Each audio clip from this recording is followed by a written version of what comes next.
Hey, it's your lender Mike. We're here with another episode of Financing the American Dream. We're here today with the Grant Cardone at Cardone Capital here in Miami. Thank you for coming. Yeah, my pleasure, truly.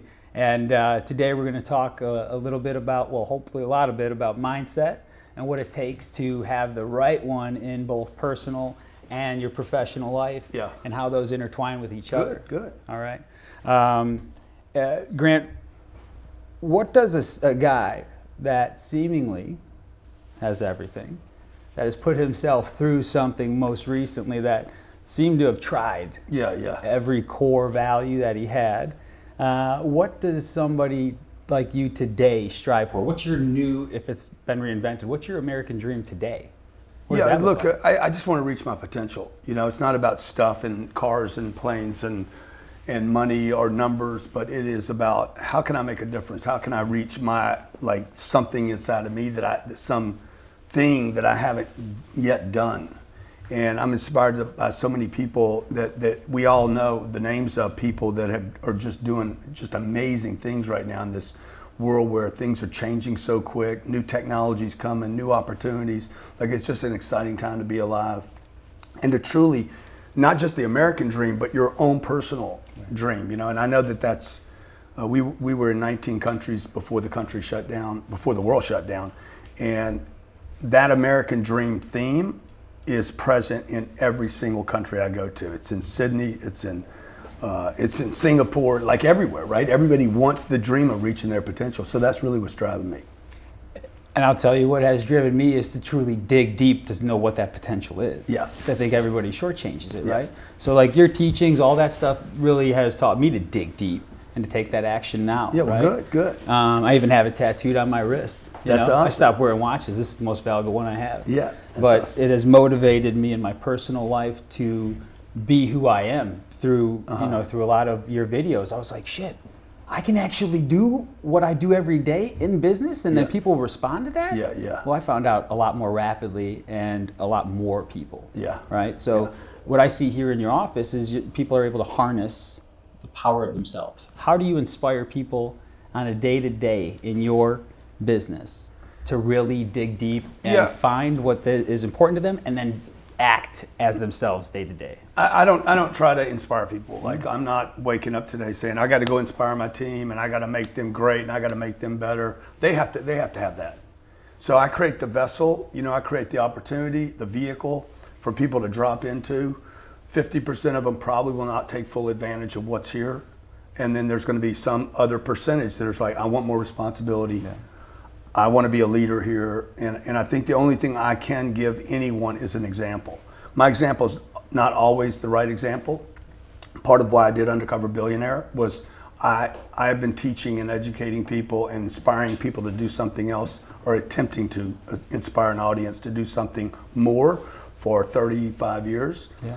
And when Discovery came to me and said, hey, would you do this undercover thing where you don't have any money, you don't have your name, and you got to turn $100 into $1 million business? I'm like, when are we going to start? Right. Because now in that 3-month crazy mission that I was on, with no money and I can't use my name, shaved my head, I don't have to lecture or teach anybody. I'm like, just watch what I do. So the short answer to that is example. Like, I come in here and I just set an example. People see me show up every day. They see me show up on Saturdays. They see me working Sunday nights. Like, I set the example. People can decide whether they want to emulate that and or just deny it and go do their own deal. Like, I just know emulation and almost not copying, but when my dad died at 10, like, I wanted a mentor. I wanted an example. I didn't, and when he died, he went away. I just started looking for other examples. And a lot of those examples, particularly in my teenage years, were bad examples. And I went down the wrong road. Right. I can identify with that myself. Sure. Again, the book, the way that it speaks to people and what I want to inspire people is like, hey, the massive action thing, I was really doing it all the time. Just in the wrong places. Right. Yeah, exactly. And then, something I want to go back at is like giving people something very tangible they can put their hands on and work with every single day. Yeah. And for me, it was just, like you're saying, show up, right? Like, show up and be truthful in what you're doing. And people will come out of the woodwork and say, wait a minute, you went through that? You did that? You don't know that? and it's inspired others to kind of come on my team Yeah. of friendship or business. So where have you derived like your greatest business relationships from? Have they been initially in a successful transaction, or I know that you find opportunity in problems. So like where are some of the coolest relationships come from that you've established through action? You know, like the social mediums that exist today. Like I'm on Clubhouse quite a bit. I joined Clubhouse about 5 or 6 weeks ago. It's been just like an amazing little ride for me. I started it with no followers. I think I have, I don't know, 450,000 people that follow me on Clubhouse. Like, because it's two-way communication. And the problem with like even this interview, I mean, it would not be as good as if I was just talking to the camera. I'm talking to you and we're having an exchange. But the other socials, the Facebooks, the Instagram, it's just a one-way flow to the audience. Hey, do this, or here's an idea, or this is what I think. And that's not really fair exchange, right? It's much better. The relationships are created when there's a two-way exchange or a three-way exchange or 6 or 7 people talking about one thing. Right. And maybe we agree on pieces and parts of it and disagree on other pieces and parts and find some common ground or some discovery, the relationship in the other part. And so, look, I just show up, you know, back to the show up thing, like I show up. I just show up. I find I'm 63 years old. I shouldn't know anything about social media, nothing. I should know nothing. Most of the guys that are playing in the space that have big audiences are much younger than I am. But I have learned how to use these mechanisms as channels to communicate with people. I'm highly interested in people. And I know that, and again, on that show, on Undercover Billionaire, I didn't worry about the money. I worried about the people. I was accumulating people throughout the show. The first 10 days I had a target of 100 people. I want to make 100 good contacts of qualified people in Pueblo. I'd never been to Pueblo. I wanted to make those contacts there because I knew those people are already in play. And I think that this is a thing that we miss, the younger generations. And when I was growing up, I was not told, go make contact with people. Right. I was told, go get a job. And a job is one thing, but people are the vehicle. People are the connection. People are the expansion to whatever you want. Like if a dream's gonna come true, you're gonna make money, you're gonna buy a house, a car, whatever you want in life, there's a person on the other end of that transaction. Mm-hmm. And so the more you can put yourself in play with people to develop a relationship, whether there's a deal, money or not, the opportunity really is, without sounding opportunist, is connections with people. COVID kind of crushed that for a lot of people, you know, that face-to-face contact. Yeah. So we have to figure out, while that this is still there, we got to figure out how do I go out and still maintain and develop relationships without just being a social media hideaway. Yeah, absolutely. You know? And COVID presented a unique problem, right? Yeah. How did you guys make that, you know, an opportunity to connect? I hate COVID, man. I've had it twice. I've had the vid twice. So, you know, we did 7 states when it was the Chinese version, like back in January of 2020. It was a brutal little beast of a virus. And before they were doing tests, I got it in January of 2020. I just done 7 cities on the West Coast. And I met, I don't know, 24,000 people or something, shook hands, selfies, the whole deal. And I picked it up, and it was brutal. It was 4 days I was down, 2 days were erased from my memory. And then when I was back in Pueblo in May of 2020, I tested positive. And so I don't know if it was the first time, the second time, I don't know, but I tested positive, so I got shut down on that. But you look, it either beat you down or you figured out a creative way. Like all obstacles in life, all challenges they're either going to beat you down and you submit, or you're going to rise above it and say, I got to figure out another way. Really my tenacity was tested. Our business, we did better in 2020 with COVID by about 30% than we did in 2019. Because we figured out, okay, I'm committed. If you're committed to getting to the place, like to that other place, the challenge could actually make you better and more creative. And I just know in my life, I have never actually reached a new level without some big challenge, big, massive challenge. And it's always the stuff I hate too. I'm like, I can't believe I have to go through this. I hate going through this, whatever it was, right? Most of the time it's unfair, it's not justified, I can't even make sense of it, but it's those challenges and that really, pressure makes the diamond. You know, it's not time. You got to have time and you got to have pressure to make that diamond, and typically a lot of pressure. So I'm just a piece of coal trying to become a diamond. But you know what? I think people just don't find the pressure and stay in it. Yeah, well, and they push it off. And you know, there's so much energy in the things that are unwanted. There's tremendous amounts of energy, whether it's criticism or hate or people telling you can't do it. All those things have really, I've learned how to, like if I have a superpower, I know how to convert negativity into something positive for me. I've recently been told some of these things, Yeah. and it's interesting. I mean, the stuff that comes out in your book, it helped me live. I sit here today super healthy, healthier than I ever have been. And I wrote in my goals when I was damn near dead that I'm in perfect health. I'm in perfect health. Yeah. And I'm like, in my head, I was like, that's probably not happening, right? Yeah.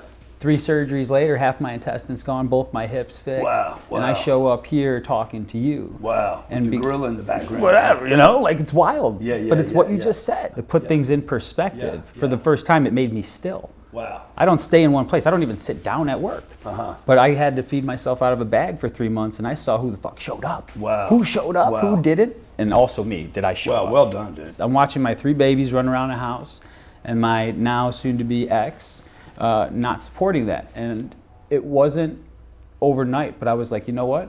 My babies, the people that see me, deserve this success story even more than I. So how does somebody like me take this story? Like, everyone's got a story, right? Everyone's got a story. There's this, there's that, but how does somebody like me take this opportunity, right? I bought a GrowthCon ticket before 3 years ago. Today's the anniversary of the first GrowthCon that I went to. Wow. I got that time hop. And now I'm sitting here with you. To me, that's my American dream, but I haven't attained it yet. I'm writing it, right? So how does somebody like me continue the progression, continue the momentum, and inspire enough people that I continue to get to do what I love doing, which is showing them a different way? Well, you know, I a lot of people are going to disagree with me on this, but I don't think it's the story. I don't think what happened to you, what you went through, is the play. Correct. Like, I think it is. That's filler. Yeah. That's a conversation, but it's not where I want to spend my time. Right. I want to spend my time. Where am I going? Like, so for me, the thing I'm doing now is more important than what happened to me then. That's right. Like I had a guy beat me with a .45 caliber pistol when I was 23 years old. There's he jammed the freaking barrel of the gun in my face and said, down. One word, down. I took a plate. He was robbing me, and I took a plate, crashed it in his face. He took that .45, jammed it in my face, took the butt of it, hit it over both eyes, in my mouth, behind both elbows, got on top of me and just banged me for 70 stitches. Now, that story is compelling, it's colorful. There was blood on every wall. There was blood on the ceilings. There was blood in a brick, like it was terrible. I was in a hospital for 3 days. Unbelievable story. The problem with that story is it's in the past. And if I spend too much time in the past, I cannot create the future. I cannot do both things at the same time. It's impossible. You just can't. You just can't be there and go there, you know? And so I spent too much time in my past, telling my story, connecting with other people that had big losses. And while it felt good, therapeutic, and I know some people, many people will, oh, you got to go deal with it and you got to handle it. Okay, but talk to yourself about that, because I'm done spending time back there. I want a new story. I'm tired of the old stories. I want to create a new story. I want to be an example of not that, of what I can build and create that's positive to make a difference for the better. And it's over.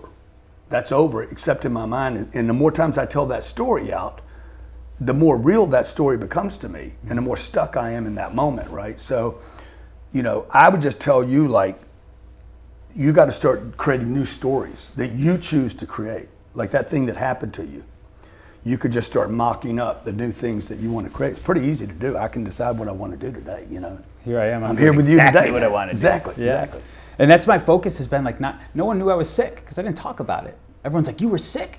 Yeah. Oh my God. Yeah. I'm like, yeah, it's my problem. I was dealing with it. Yeah, you know? Yeah. But let me just say, part of why I did that show, Undercover Billionaire, was not just to prove I could take $100 and turn it into $1 million business in 90 days. I wanted a new story to tell. A lot of what I do every day is like, I'm doing that, not because there's an opportunity. it's because there's a new story to tell. I can't wait to tell that story, that I attempted it and failed, or I attempted it and got it. So how do I make sure in my future story, I'm here with you, right? Yeah. How do I continue that level of momentum? People are coming into my life that are like a couple of levels up, that are looking at me like, Mike, can you help me? Because I've never had anybody talk to me like that, right? Because I don't give a shit. Basically, I've told this guy that he's a great friend of mine now, designer for Michael Jordan back in the day. Nice enough to design this jacket for me. And I go, you know what? The level of success you have reached, I couldn't give a shit less about. But that you're a great human being right now, I am super intrigued with what's around you. And he's looking at me for help. How do I make sure I can help that individual? I think just keep doing things. Like, I can't help. Look, people, regardless of what people say about success, people don't care about your story until you make a story. That's right. And that story better be something good, because they'll listen to it. They'll feel sorry. Oh my God, I'm sorry that happened to you. I'm sorry you lost this person. I'm sorry that happened. But at the end of the day, they're like, what are you doing now? Like, what's this new story? That our attention and eyeballs are going to the story. What is Bitcoin at today? What is an NFT? Why is that hot? And why is it rocking? What's Tesla going to do? Like, or is the dude going to go to Mars? Like, people are following where success goes. Will Tom get an 8th ring? Like, regardless of what people say, people's attention follows the success story or the tragedy. Tiger Woods had a wreck yesterday. Everybody's worried about him. So our attention rubbernecks. Like, you got to ask yourself, you want to rubberneck to the wreck, or do you want to rubberneck to success? So what I would tell you to do is, I would start putting some things on your plate that, number one, impress yourself. Like, I'm trying to impress me every day. I'm not trying to impress the world. If I impress me, at this point in my life, I know the world's going to pay attention. So when I did Undercover Billionaire, it was like, I want to see if I can do it. It did it for me first. Number two, I did it for my family. I'm like, I want to keep my family's attention on what we're doing, okay? Not the problems, what we could do and the potential. The third is my employees. If you were at my morning meeting this morning, I want my employees excited. By the way, I haven't even talked about a customer yet. Me, my family, my employees. Number four, my competition. If I have any perceived competition in the marketplace, I want them paying attention to what I'm doing, because the moment I can get them to pay attention to what I'm doing, they're not doing anything. They literally give ground up to me. And the fifth thing is the customer. If I can get the first four people to pay attention to me, my family, my employees, and the competition, I'm gonna get a customer. And then I have a story to tell. Like, I'm trying to buy the building right behind me right now, okay? We should have it under contract here in the next 24 hours. That's a big story. There's a big hotel in Miami. I'm gonna try to grab that thing. I'm looking at an island right now. I got a helicopter being delivered. This is not about money. It's about, I need stories to tell, because it builds the brand out and it gets people excited about, dude, this guy's going some places. I think I needed to hear that again. I mean, Yeah. And that's what 10X is. Yes. 10X is, hey, don't settle on the one thing you're doing. Find another 9 things you can add to that. Half of them are going to fall apart, okay? You're going to be disappointed on 2 or 3 of them. You might get one that wasn't even good for you, okay? But out of that 10, too many people rely on too few things. So I don't, like, in our real estate business, we never rely on one bank. I'm going to go to 3 or 4 banks, get quotes on 3 or 4 banks, because I don't want to be taken advantage of by one source or be disappointed by one source. Same thing with social media. We don't rely on Instagram or Facebook. LinkedIn, Twitter, Snapchat, TikTok, I use them all. I just bang them all to death until they throttle me, shut down. They're no longer any good. They had Clubhouse. I think Mark Cuban's going to do Fireside. Facebook will add something. I want to use all those mechanisms, as well as knocking on doors, doing this interview with you, radio podcast, whatever is out there that I can distribute a communication to find people that either disagree with it or agree with it. Either one, they're the same to me. Mm-hmm. Agreement and disagreement are a version of a flip-flop of the same thing.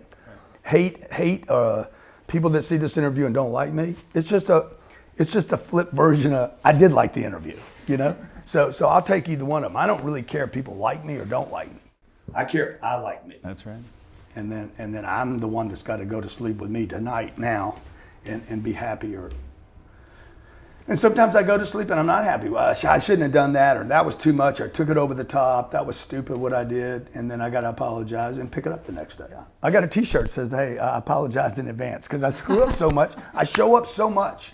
and I commit to so many things, and then I'm like, I can't do that, or I said it wrong, or I did too many interviews. Like I did 80 podcast interviews on Undercover Billionaire, and there was about the last 4 or 5 of them, I got way too loose, and I started getting way out there, and it was like, okay, I got to stop doing interviews. Like it was too many, and I just needed a break from it because I got a little disrespectful to a number of people. Okay. And so I had to call people, hey, I'm sorry, man, I didn't mean, I'm just trying to get attention for the deal. Probably did too many interviews, blah, blah, blah. Forgive me.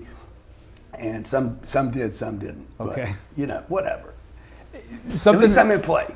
That's right. I'm in play. If I've ever showed up in my past, and lied, those things are present for a short period of time. Mm-hmm. But some of these people that I told what was otherwise than good news have been my biggest supporters. Yeah. Those people, those hard talks, people can't have them. Yeah. And so honestly, you said you did too many interviews, but man, I saw a different spot or a different part of you in some of these interviews that I was like, damn, that Undercover Billionaire was probably the best thing, like you said, and the worst thing you did. But yeah. Look, when I spent 35 years building a name. Yeah. And paying it like it's a crazy world we live in because the very thing I spent all this time building, I've been trying to get a TV show for 10 years. So, because I knew if I could get my brand out there, it would explode the brand. It would be better for my business, make it easier for my guys. And then I get this opportunity, and the deal is you got to lose your name. You can't use your social media. I spent I don't even know what it's taken to build this social media following that I have. Can't use my social, can't use my name, and I got a good head of hair and I got to shave it, because I could not have gone anywhere without the shaved head. Now, the people watching this right now, like, I don't even know who you are. Well, if you go anywhere with me, I got a big community of people under 30 years old that know who I am, even my voice. Like I was in one meeting in Pueblo doing this Undercover Billionaire, probably in the 4th week. And I'm doing a meeting like this with a guy, shaved head, got a big beard on. And the guy's like, excuse me one second. Anybody ever tell you sound just like Grant Cardone? I said, man, I hear that all the time. But this guy right here, notice this guy right here, he looks like Ben Affleck. Yeah. And the guy, he completely got distracted. He's like, he does look like Ben Affleck. And then the guy starts telling, I got a buddy of mine, looks like Damon, Baba died. And so I distracted him with this Ben Affleck comment, right? And we moved on and did a deal. Because when I was in Pueblo shooting this show, if I got discovered as Grant Cardone, we had to throw the deal away. Oh, so the goal was they gave me $100. I got to build $1 million business in 90 days. I met with the president of Discovery, Nancy Daniels. I said, look, I'm going to do a $10 million business. And she's like, what? I said, I'm going to do a $10 million business. I don't need the $100. I'll do it in less than 90 days. And I'll pay you $1 million in cash if I can't pull it off. And she's like, are you for real? She looked at me, are you real? Are you playing with me right now? I said, no, I'm not playing with you. Let's go. So there was only a couple conditions I had. And it had to start when I left this big event I was doing. And let's go. And it needed to play in 2020. Well, we didn't know COVID was going to happen. So I hit Pueblo. I leave a meeting with Kevin Hart in front of 12,000 people. I was interviewing Kevin. 12,400 people, Mandalay Bay, the whole place is ours. It's 10Xs everywhere. It's my annual deal I do every year. I get on my plane, shave my head, fly to Pueblo. It's 15 degrees. There's maybe 5 hours before the sun goes down. And I got a shaved head. I have a new name, Lewis Curtis, $100 in my pocket. And I don't even know where to go. And it's cold and I don't like cold weather and I don't have any food, dude. I don't have food. I don't have water. I don't have a place to sleep. I know no one. My family's not with me and I don't have my crew. And I can't use my name. Like the point is the very thing that I spent all these years using in the thing that I finally wanted, which was a show, right? I couldn't use my name. So be careful what you ask for, right? And then once you get it, man, you better make the most of it. That show, those 3 months was the hardest 90 days of my entire life. It looked like it was brutal, man. Not being like everywhere I went, I had, hey, my name's Lewis Curtis. Like every morning, I wrote it on my mirror. I am Lewis Curtis. I had to literally practice this thousands of times because millions of times I said, hey, my name's Grant Cardone, and introduced myself. I've been trying to make this name, right? We're all out there trying to get known for doing something. And then now I'm in this situation where I can't use who I am. like my superpower was taken away from me. Like it was like, I don't know what it is, but somewhere above 50 years old, when I start going into the mountains, I just get crushed for 7 days, 7 or 8 days. And I can't focus, I can't think well, I lose my energy, and I think something's wrong with me. I forget every time I go into the mountains. I mean, I think Pueblo's at 9,000 feet, so I wasn't even thinking about it. Like, you got to remember, they're dropping me off my pilots knew where we were going. I didn't know. They had to sign an NDA saying, do not tell Mr. Cardone where he's going. So we left Vegas with Discovery. They're on the plane with me. And all I know is that we're going from Vegas, we're going south and east. And I'm like, okay, we're going to Texas, we're going to Houston. I'm sitting in my mind. How much fuel did you guys put on the plane? Because I'm trying to calculate where we're going. Sure. Okay, so I mean, I know enough about how our plane works. And so I'm like, okay, we must be going somewhere in Colorado. Yeah. Okay, and I'm like, they're not going to go to Denver. I can't go to Denver. They can't bring me to a major city. Colorado Springs, no. And then they're like, hey, we're going to Pueblo. I said, Pueblo? We're in Colorado. We're not in New Mexico. I thought Pueblo was in New Mexico. And they're like, no, we're going to Pueblo, Colorado. So I go on this new phone they give me. I have Wi-Fi on my plane. And I'm like, Pueblo, what is it? 112,000 people. And I start doing my homework, man. I'm racing. And they're like, what's going on with you? I'm like, dude, I'm trying to figure out how to take this 90 days and shrink it into 45 days. I'm going to pick up 10 million bucks out of this little town. And I just got to stay focused. So there's so many behind the scenes stories about this show. It's freaking crazy. This is reality TV. Yeah. Like, I'm an unproducible person. Like, you cannot produce, you can't cut around, like you can't produce around me. Meaning, TV wants to produce, they want to produce the show. You know, you came in and you produce this, the lights and all that stuff. But this show, because of what I'm going for, okay, remember I got $1 million bet on it. Right. And I'm not going to lose that $1 million bet. Like, period. I am not going to give Discovery $1 million of cash. I work too hard for my money. So I'm sitting there figuring out, okay, what's my plan? And they looked at me and said, what's your plan when you get to Pueblo? I said, 3 things. Number 1, first thing I'm gonna do is take this $100 you gave me. I still have it in my pocket. I'm gonna take the $100 and I'm dropping it off at the bank. And they're like, well, you're gonna need that money. I said, I don't need $100. Okay, I'll never spend the 100. By the way, the entire 90 days, I never tapped that $100. Number 2, I'm gonna go to the gym and work out. They didn't tell this story on the show. So I'm giving you something that nobody can get any other place, okay? So I said, number 2, I'm going to a gym. They're like, why are you going to a gym, man? You got 89 days. When you hit town, you're down to 89 days. I'm like, because gyms have people in them. And I need people, I don't need money. So I'm gonna go to a gym and I'm gonna keep going to gyms until I find the right people in this town. The third thing I'm gonna do is I'm gonna go find a business that's for sale on the first day I'm in town, and I'm gonna go try to buy that business. This is what happened the first day. I dropped off my $100 at Wells Fargo. Number 2, if Wells Fargo's a sponsor, then you guys can add that name, otherwise bleep it out. Number 2, I went to a gym and worked out. I didn't like that gym, so I went to another gym and worked out there and met Matt Smith, who I ended up doing the deal with. And the third place I went to was an RV park that was for sale 9 months before and had an ad. And I went there and that's where I slept that night. So the next morning when I woke up, dude, I had altitude sickness. I'm banged. I got headaches. I got pressure on me. I'm, like my skin's freaking aching. My back hurts. It's 15 degrees. I didn't have a heater all night. No place to piss. So I'm waking up. I'm like, oh my God, man, what am I going to do here? I called my wife and I said, I'm done. I don't need to do this. I need to pull out of this shit before it gets out of hand. I don't need to spend 2 days here. This is a bad idea. Mm-hmm. I'm calling Discovery and telling them I'm out. I did that every day for 84 days. And every day for 84 days, my wife would put me back together over the phone. She was in Miami, and she'd be like, you're not quitting. You need to do this. You can do it. Do it for the kids. I'm like, okay. So she'd get another day out of me. And then I call back, I'm done, I'm finished, okay? And she'd be like, you have to do this, Grant, okay? People know you're doing it. You have to do this. And I'm like, okay. And then by the like 7 days into it, I'm like, I'm done. Elena, I can't do it anymore. It's terrible. I'm sick. I feel terrible. This is all before COVID, by the way. We still had full employment in America. We were 3% employment. Like, there was still opportunity.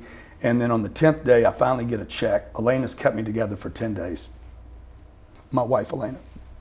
And on the 10th day, I finally get my first check. I'm living off in somebody else's RV on other people's money, running around town asking for food and water. and finally get my first check, and Discovery says, hey, we're pulling the plug on the show. I said, pulling the plug on the show? You got to be, you're kidding, right? And they said, no, this COVID thing. This was before COVID was even a word. COVID is real. Country's going to get shut down. We have a liability problem. We have to shut the production down.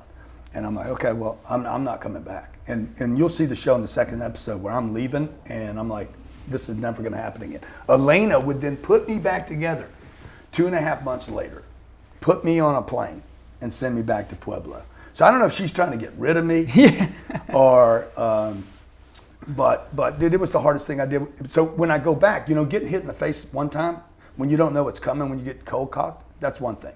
When you know you're going to get hit the second time, like the first time I didn't know what I was getting into. The second time when I'm flying back, the entire 4-hour flight, I'm like, oh my God, I got to go back to altitude sickness.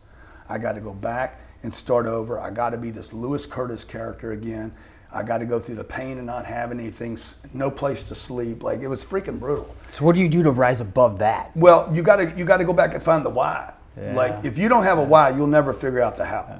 So I just kept saying, why am I doing this? Why am I doing this? And it's back to what I was saying earlier, the story, man. You need stories. I need stories that are compelling, because I don't want to go back and tell that story about getting beat up. I don't want to go back to the story about where I was a drug addict for 10 years. I don't want to go back to the story of losing my dad and my brother when I was a kid. Like, that story is so old. You know, what is my new story? What am I doing now? And it can't be, oh, I bought a plane. It can't be, oh, I wrote 8 books. It can't be what I did. What am I doing? And I think so many people become dissatisfied and depressed in life because what they did will never fill them up. What I'm doing, okay, will give me a sense of success. Is like water, man. You need more. You need more water. I still need to hydrate, you know? And I think a lot of people say, like, I don't need more success. Yeah, you do need it. You need a story to tell, and people need to see the example that you're living life, you know, fulfilling your potential. I couldn't imagine you being happy if you stopped. Like, what does that look like? No, I wouldn't. Man, right? I wouldn't be happy. Yeah. I wouldn't be. And happy's not what I'm seeking, right? Mm-hmm. Like on this project, I was seeking. I love having a target. I'm like this dog that needs a bone to go bury and then go find, right? Like I'm very much like that. Like, I can measure what I'm doing. I can't. This idea that I'm just going to be happy and content is not of interest to me. I want to do something. That's right. I mean, for me, that was the same thing, right? And so I'm curious to you. You've helped so many people, right? And you're fantastic, one of the best at marketing the ability to help somebody and staying in front of them, because you know they're going to be better off if they actually indulge in your content. So what are some of those? And I saw you had a book. I mean, fantastic. You had a book of success stories right in the front lobby. Yeah. That's fantastic, right? So what are the standout ones, though? I mean, there's obviously a lot listed in there, right? But what are some of those standout success stories that pop up in your mind by way of you pushing so hard on this content that have showed up? What are some of those success stories from customers? Oh, yeah, just, you know, like, I mean, there's so many. That's why the book's out there, right? So there's so many people like the story you told me this morning, right? Like there's just my daughters are products. Like, you can fake a lot of stuff in life. You can fake your cars. You can fake almost everything today. You can fake a watch. You can fake shoes. You can fake belts. You can't fake your kids. Right. So probably the greatest success story I have is my 2 children, like 11 and 9. They're confident. We took them out of the school system. We homeschool our kids. I'm involved in their homework. I don't know if that's going to screw them up or not, but you know what? I'd rather screw them up my way than their way. So if they're going to get screwed up, we're going to screw up them with big gorillas and, you know, big think, and maybe they go too far. Who knows? Like, I don't know how they'll turn out, but I know right now I got good products there. So my best success stories are my 2 kids that are living with me, traveling with us, you know, learning from us. It's a beautiful thing, and honestly, watching your daughter talk on that stage. Yeah. I was in Sabrina. Yeah. You saw the 10. I was there. Yeah. It was like, I was brought to tears. I was like, what is she introduced that? Kevin Hart.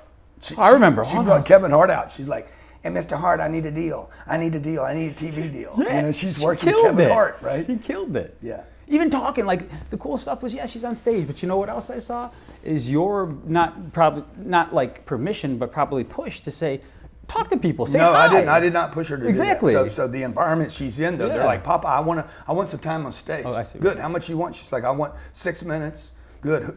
Who's going to write your speech? I'm going to write my speech. Both my kids, 8 and 10 years old. They wrote their own speeches. They practiced their own speeches. They set them up on the teleprompter. They know how to do all that stuff already. So they're in very fertile ground. yeah, and so that's like, our kids have never been told to be careful. They were told twice by a nanny, be careful, and the kids corrected the nanny. The Sabrina tells the nanny, you're in the wrong household. Okay, we're not careful here. We're dangerous. We're going to be dangerous. Okay, my job is to create an environment where they're safe, where they're around people that they can go out and extrovert themselves with strangers that aren't strange, that aren't bad. So my job as a parent is to create an environment where my kids are safe and can extrovert into the environment, not be in an environment where they're scared of everything. Like my mom told me, hey, don't talk to strangers, don't touch that. Like by the time I was 10 years old, I didn't want to touch anything. I started pulling myself in because of the information I was given. You know, protect yourself, don't trust strangers, lock your car up. Like somebody's going to take it, somebody's going to, you know, like everything was around me scary, as opposed to, let me create an environment where my kids are safe and they can extrovert themselves and not worry about everything and communicate. That's right, because we are some of the people we keep around us. So right? they want to talk to everybody. Yeah. I saw that they were hanging out of the High-fiving RV. people. Oh, yeah. Just like engaging. I was you were at the Marlin Stadium. Yeah, I was there. I was looking around. I was like, man, if anybody's looking for a lesson, just look at these little girls. Yeah, totally. They're talking You straight. can fake a lot of things you can't fake your kids. That's right. So that Marlin Stadium, okay, that was 2017 Super Bowl weekend. I put 34,000 people in that stadium. At the same exact time in Atlanta, Georgia, was a Super Bowl. Yeah. And I was asked by promoters, like professional promoters, like why, Derek Jeter, who owns the Miami Marlins baseball team, dude, why would you do this on Super Bowl weekend? Yeah. It's a story, Derek. He's like, why 34,000 people? Yeah. I'm like, because that's every seat in the house, plus the field. Yeah. And he's like, Grant, we've never ever put that many people in the stadium. I said, okay, so what? You know, we're going to do it. And it's a story. And that story, by the way, has gone around the world. I told my staff, I said, guys, if we can pull this off, 34,000 people, Super Bowl weekend, fill up every seat, this story will be told for decades. And it is. Like every year, every time somebody does an event anywhere in the world, they're like, you sold out that stadium. So. And going from 10 to 34, that's a big jump. Yeah, we went 2,000 people. Our first event had 50 people in it. Our second event had 2,000. Our third event had 12,000, and our fourth event had 34,000. So if people out there right now, like for people that are doing the average amount, right? Yeah. So what can somebody take from this interview if they're out there doing average and they, you know, everything is kind of comfortable and, you know, they're putting a little bit of money in a 401k and they might buy an investment house, whatever it is. What would you tell those people? What would you hope that gets through to them in this interview that could help change their life to an extraordinary life? Yeah, I would just tell you that if you're watching this interview right now, you're not comfortable and you're not happy, and average is no longer, you're not content with it. Don't make me wrong. You're watching the interview. Like you're watching, you're not, people that follow me are no longer satisfied. That's right. So otherwise you've already changed the channel. And I don't like this guy. And moved on to the next thing, and you're going to go watch your depression ad. So, you know, if you're watching this, it's because you know intuitively, maybe unconsciously, there's something in you saying, I'm not happy anymore at this level. I'm trying to figure out why, even though you tell yourself you're comfortable and you tell yourself you're happy and you make sense of your retirement account, you're not. You know, and so that I would just tell you, man, the adventure is in the adventure. That's right. And I don't have a retirement account. Like I have all my money invested in me or my business. I'm not giving my money to Wall Street. I don't save my money at the bank. I invest my money in things that I know for sure will make me more money. And I'm an all-in guy. Like I like being all in. I don't like being diversified over 27 things. I'm not interested in playing it safe. I'm interested in playing. And you can't play and be safe at the same time. Like that is not, you're just going to do the same things over and over again. I'm not interested in the same friends.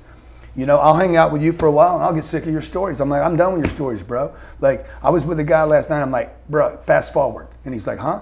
I said, fast forward, the tape, fast forward. And he's like, what do you mean? I'm like, I've already heard this story. I don't want to hear it again. I've heard this story every time you come over here, bro. I don't know how to tell you this, but I'm done with this story. So I'm either going to tell you to your face or we're not going to have another meeting. So you got to add some tape to your reel. You know, life is really about a reel. We're all in acting. This is all a big movie script, and you got to add to the freaking script. And the only way to do that is to get new friends, to go new places. And so that's why, we love to travel to new places.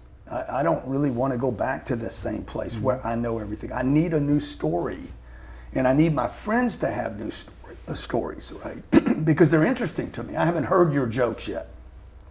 You'll give me your jokes, and you're either going to have to add to it, or I'm going to quit coming to your show. Right. You know. Right. So how, like, I've identified some of that. Like, people are like, where do I get content? Where do I get content? And I'm like, you're living it, right? So Grant, if somebody's listening to this and they want to get started today, right? Obviously, they have to change their station if they don't like what they're hearing from their current environment. What do they do? What's the first step for them? You got to come out. You got to go meet people. You have to force yourself. If you're an introvert, you got to extrovert. You know, this idea that you're something, you're not comfortable. So what? You have to go out. You got to create a new story. And this is the purpose of life. It is not to stay home. There's nothing in your home. There's nothing staying in is not where life is, right? And that's why I tell people, why are you buying a home? Don't buy a home. Be mobile, move around, okay? Don't get comfortable. Don't settle down. Invest your money in yourself, not in a residence, not in one location. Nobody's ever got rich or developed unbelievable relationships by being in one location. You have to go out. If you study the most successful people on this planet, they're traveling to destinations. All the super wealthy, they go to Davos once a year, and then they go to Wyoming once a year, and they go meet with new people that are new players. That's right. And it's Bill Gates and Warren Buffett and Elon. These guys are all going to a location to make new relationships, and that is the secret. The secret of life is to go create new relationships with people that are a bit above you, as opposed to sideways and below you. And I know some people find offense to that. There are classes in life. Sorry, if you go to Europe, they have no problem with it. In America, we're deluded to believe everybody's equal. Everybody's not equal in this country. Okay, you got the upper class, you got the middle class, and you got the lower class. And if you keep reaching to your own neighborhood, you'll never leave your own neighborhood. You have to reach outside your zip code, outside your area code, and you got to reach. And it's never been easier than it is today to reach new people and do new things and help new people. I'll tell you, I was on Clubhouse, this Clubhouse thing. And it's the first week that I'm on Clubhouse. I'm just talking to people. I'm listening to people and talking to people. Some guy asked me about Undercover Billionaire. I tell him about it. The next thing I know, he introduces me to a guy that's producing a show with Robert De Niro in Puerto Rico. The guy comes on and says, hey, I'm producing a show on with Robert De Niro. Would you like to be in the movie? And I'm like, yeah, sure, man. 4 days later, I fly down. I'm a paramedic with Robert De Niro in a movie, okay? Because I said yes. And so I now am going to be a movie star. I have 2 lines. They said, hey, would you like more lines? You did really good at that. Would you like? I said, oh, no, I don't want any more lines. I don't want any more lines. I barely could get those 2 lines out. You know, so the point is, I showed up. Yeah. I have an interaction with people. I said yes to the movie. Why? Not because I want to be a movie star. I mean, it sounds cool, but it's a story. It's a story, and you got to build your story out. You got to build out your resume. You got to build out your for me. I got to do it for me because I'm doing something new, and I was terrified learning these two simple lines that I screwed up twice. You know, I'm like, no, you can see him at the airport. And Robert De Niro was like, at the airport? You mean the hospital, right? And he pats me on the shoulder. He's like, you'll get it, right? So the point is, like, I have a story, right? And stories keep you excited. The new story, not the old story. Right. That's what I would tell people, man. Go meet some new people. So when you're creating that story, right, you're creating these relationships, you're running into new people. How do you make sure that all those interactions don't lose any value? You know, you have a lot going on, right? So like, how do you keep in touch with these brand new relationships and keep it authentic so that they do transpire into another opportunity? How do you stay in front of everybody? I think you just, I didn't go into that thinking, oh, I'm going to get a deal out of this. Right. I just show up and say, hey, something will happen. Will you stay in front of that party though in some sort of capacity of marketing or Yeah, maybe, maybe I'm we curious. will, but the fact that I have that story to share with you right now. That's right. Okay, that's the value. Is I get to say, hey man, I have 2 lines as a paramedic with Robert De Niro. Okay. My buddy Bobby. It's a story, right? Yeah, And I know guys that go out of their ways just to get pictures with celebrities, just to put on their social media to say, look how important I am. I'm like, okay, but it's the past. Yeah. This just happened 3 weeks ago. And that's the past too, but it's not 3 years ago or 30 years ago. A lot of people are telling stories that are really old. That's right. And I would just say to people, like, look, the game is about people. If you want more money, you got to get around more people. If you want your business to be better known, you got to get around more people. If you want to figure out your own story in life, you got to get around people. There's just no way excluding the people equation. And I know you mean this, but like the right people, right? If you want to share your story, then get around people that are sharing. Yeah, if they're easy to get to, they're probably not going to, if they're easy to get to, they're probably not going to change your story much. That's right. So the harder they are to get to, the more they can change your story. And here we sit today, Yeah. Call it delayed gratification in wealth in that theory, right? Like I saw you plenty of times in these growth cons, but I'm like, if I go up and take a picture, what type of attention do I have from them anyway? It's just a picture. That's right. I'm like, when do I come to a point where I have a valuable conversation for this person, right? Yeah. And hopefully this is just that, but I want to be not a past story. I want to be that future success so that people can look and be like, okay, yeah, he didn't have a horrible childhood. He had a great childhood, but then his body damn near failed him. Yeah. But I don't want to lose any of those efforts. And maybe it's just doing what I've been doing, documenting the journey. Yeah, that's right. Because I think the collaboration of a show like this is really the power, not the actual show. I mean, believe me, I'm thrilled to be here. But like you've said, the journey and the collaboration with the people, that like your team to make it here, my team to make it here. Yeah. Wow, they're inspired. They're fired up. I'm fired up. So it's good to have you guys here. Man, it's the best. You guys have this thing going on here. The energy is right. Yeah, we can't fake that. If you guys were in the morning meeting, you just can't fake that. That's right. It's just like we've had Fortune 150 companies here. They're walking in this meeting like, dude, how do you create this culture? Well, it's not me creating it. It's my team holding this together. I wasn't at the meeting. So the reason I'm not at the meeting is I want it to extend beyond me. There's going to be a day when I'm never here. Yeah. Right? I'm not here, period. And I won't be on this planet. And I want that thing to continue, this 10X thing that we have going on, to continue to vibrate and excite and stimulate people and think about, man, could I do more? I'm doing one thing. Could I do 10 more things? Right. And you can and you do, and that's what we've created a unique environment where people are magnetized, right? Like there's a magnetic energy. People say, hey, I want to be here because it just feels right. And I was like, oh, that's cool to have that. Yeah. And it's just because we've identified a way for people to show up themselves. So I appreciate you letting me come here as myself. You honestly inspired me to get to this point through health, through all types of adversity. And I was just kind of like, don't be a little bitch. Yeah. Pick yourself up because the cavalry is not coming. Yeah, exactly. No one is going to help you. Exactly. And I am grateful for my health being horrible, and I'm grateful to sit here in perfect health to be an example for those kids at home that are not mine, my kids that are at home, to have lead by example, because today you bring something in very clear in my mind. I had been focusing more on inspiring, which I have been leading by example, but like shift the energy. I don't need to inspire by words, just go do. Yeah. That's a big thing for me. Yeah. So if anybody takes anything, I think it would be to suck up, do you every single day. Don't worry about what everybody else has to say, and be careful who you ask questions, right? I'm happy to ask you questions because I am intrigued by the answers. Yeah. So again, thank you for the opportunity. Yeah, you're welcome. Is there anything else that you would tell the viewers about Undercover Billionaire or somebody that's watching this? Yeah, I'll just tell you, like, if you ever watch reality TV and ask yourself, is that real? That show is real. What I did for 90 days and them documenting, they followed me and 2 women.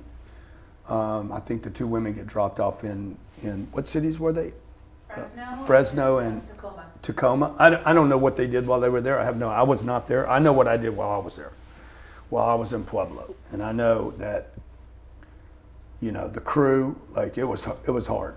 It was hard during COVID, what the crew went through, what Discovery went through, what I went through. It was extremely difficult. It is not a produced show, meaning it's not scripted. Yeah. And what you see me do over 90 days will prove to you the American dream is alive and well. Anyone can finance it.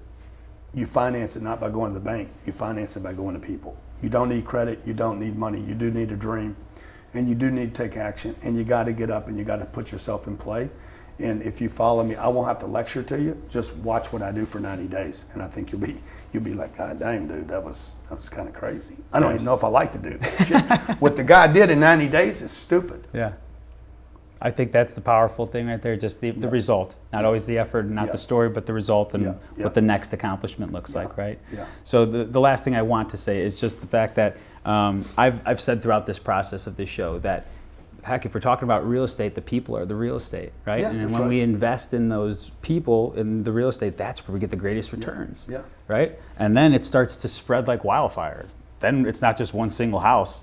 It's condominium, right? It's 40 doors, it's this, it's that, because people will come to where they feel like they're appreciated. Yeah. You can tell people are appreciated here. Yeah. So I appreciate Thank you you, man. very much. Appreciate it. I really Okay, do. thank you. Thank you.